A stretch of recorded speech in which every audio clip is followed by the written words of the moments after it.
En matière de lutte contre les infections nosocomiales, le nettoyage et la désinfection des locaux hospitaliers représentent une des ressources importantes mises à la disposition des professionnels de santé.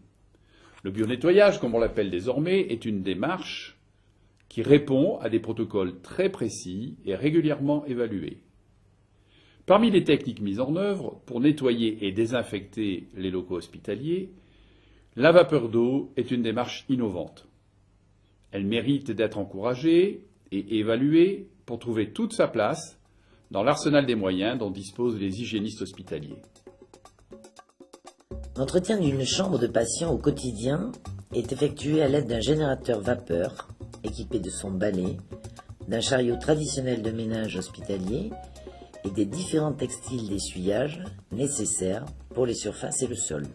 Les lavettes microfibres pour les surfaces hautes et les bandeaux de lavage pour les sols sont également à disposition.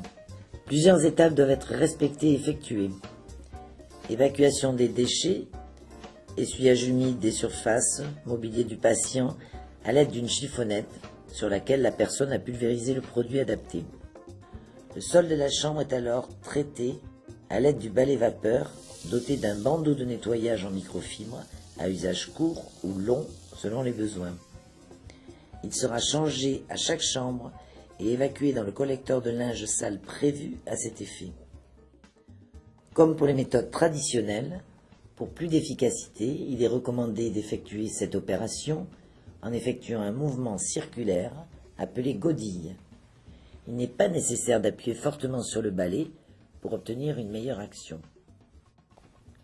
Les surfaces hautes seront traitées selon le protocole habituel de nettoyage et de désinfection.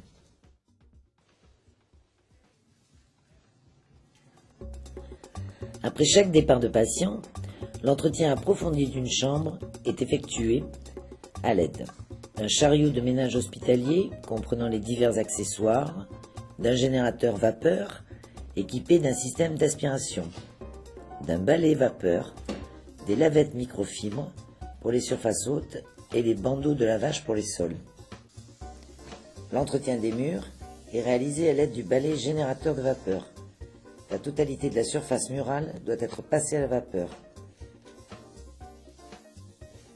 Les sanitaires font l'objet de gestes toujours minutieux, encadrés de pratiques rigoureuses.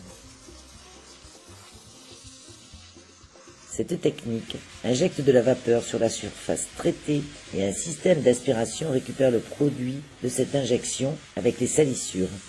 La combinaison de la vapeur et d'un détergent associé à l'aspiration du procédé garantit une élimination quasi totale du biofilm bactérien contenu sur les surfaces à nettoyer.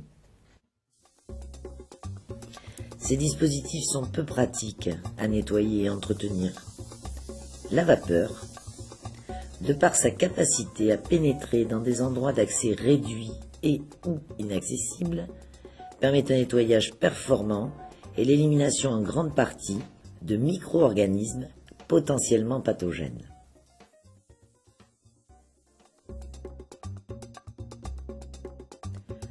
Le bloc opératoire est un secteur où le maintien de la propreté doit être l'objectif poursuivi par tous les professionnels. La qualité du nettoyage est un des éléments de prévention et de lutte contre les infections nosocomiales et plus particulièrement celles qui concernent le site opératoire. Le nettoyage et la désinfection des salles d'intervention visent à supprimer les souillures macroscopiques et éliminer les micro-organismes potentiellement présents. Dès la fin de l'intervention, la salle est débarrassée de tous les dispositifs utilisés. Le sol sera traité avec le balai équipé de son diffuseur vapeur selon la méthode classique. Le nettoyage en fin de journée est un nettoyage approfondi. Le principe à respecter est d'aller du plus propre au plus sale et du haut vers le bas. L'opérateur doit insister tout particulièrement à l'aide des accessoires diffusant la vapeur sur la table d'intervention qui comporte des zones difficiles d'accès. Toutes les surfaces sont traitées à la vapeur. un passage minutieux est réalisé sur tout le mobilier de la salle d'intervention. Murs, portes, mobilier et équipements de la salle d'intervention sont nettoyés, désinfectés par un passage minutieux à la vapeur, à l'aide des accessoires adaptés et prévus pour exécuter ces opérations. Les surfaces des murs et celles des portes seront traitées et passées à la vapeur. Les principes restent identiques, aller du plus propre au plus sale et du haut vers le bas. Toutes les surfaces verticales et horizontales sont passées à la vapeur. L'opérateur respecte le principe du haut vers le bas et procède de la même manière que pour des locaux traditionnels. Au cours de la dernière séquence, le sol sera nettoyé et désinfecté à l'aide du balai équipé de son diffuseur vapeur et du système d'aspiration du liquide produit par la manipulation. Comme précédemment, le nettoyage est effectué à l'aide d'un générateur vapeur équipé d'une aspiration, d'un balai vapeur muni d'un double système qui applique la vapeur sur le sol et qui ensuite aspire le liquide souillé. La salle d'intervention sera ensuite aménagée de tout son mobilier et des équipements nécessaires à l'activité chirurgicale. Bien qu'il n'existe pas à ce jour de données épidémiologiques sur des infections acquises au cours de transports sanitaires, le nettoyage et la désinfection de ces véhicules apparaît comme indispensable afin de prévenir ce type de complications. Le véhicule est entièrement débarrassé des équipements mobiles avant de débuter les séquences de nettoyage. Ce nettoyage n'est pas facilité par le manque de place, la présence indispensable de nombreux équipements. Néanmoins, toutes les surfaces verticales et horizontales sont passées à la vapeur. L'opérateur respecte le principe du haut vers le bas et procède de la même manière que pour des locaux traditionnels. La méthode vapeur, de par sa capacité à atteindre des endroits difficiles d'accès, permet un nettoyage performant et l'élimination de micro-organismes potentiellement présents. Le matelas coquille sera nettoyé et désinfecté par un passage à la vapeur. La cabine de pilotage est également traitée avec une attention particulière sur les parties en contact avec les équipes d'intervention. Le véhicule sera rééquipé avec l'ensemble du matériel préalablement nettoyé et désinfecté. Les incubateurs de néonatologie sont des dispositifs médicaux fragiles et complexes. Ils ont été impliqués de façon certaine à plusieurs reprises dans la survenue d'infections nosocomiales, souvent épidémiques, où ils jouaient le rôle de vecteurs ou de réservoirs de micro-organismes. Un entretien soigneux est donc requis, et depuis de nombreuses années, c'est un sujet qui préoccupe les équipes d'hygiène hospitalière et de néonatologie. L'entretien des incubateurs reste exclusivement manuel, et malgré les progrès enregistrés dans la conception de ces appareils, cette opération reste compliquée et il persiste des zones difficilement accessibles lors du nettoyage et de la désinfection, les joints, les interstices, les charnières.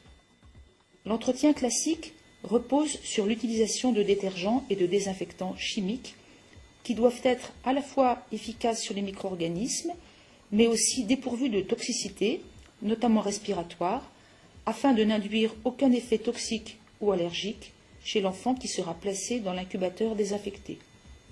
Les produits réellement utilisables sont en nombre limité. Ils posent très souvent des problèmes de difficulté de rinçage, nécessitant de renouveler plusieurs fois cette opération si l'on veut rester à un niveau de toxicité acceptable et obtenir un aspect correct et sans trace du plexiglas constituant l'habitacle. Face à cette situation, l'entretien des incubateurs à l'aide de la vapeur nous a paru une alternative intéressante, permettant de s'affranchir de tous les problèmes de toxicité des produits chimiques et supprimant toutes les difficultés liées au rinçage des détergents ou des désinfectants. Les premiers essais réalisés nous ont confirmé que l'entretien des incubateurs à l'aide de l'appareil vapeur apparaît ergonomique pour le personnel en charge de ce travail. Il est facile d'éviter les parties électriques et de respecter une démarche logique en matière d'hygiène grâce aux accessoires qui sont bien adaptés à l'entretien des différentes parties de l'incubateur. La détergence de la vapeur élimine de façon très efficace les salissures qui se sont déposées au cours de l'utilisation de l'incubateur. La vapeur sous pression atteint les zones inaccessibles au nettoyage manuel classique et déloge les salissures dans les joints et les interstices d'une façon que nous n'avions jamais observée avec la méthode d'entretien classique. À l'issue de cet entretien, les surfaces de l'incubateur apparaissent propres et brillantes, notamment au niveau du plexiglas qui ne comporte aucune trace.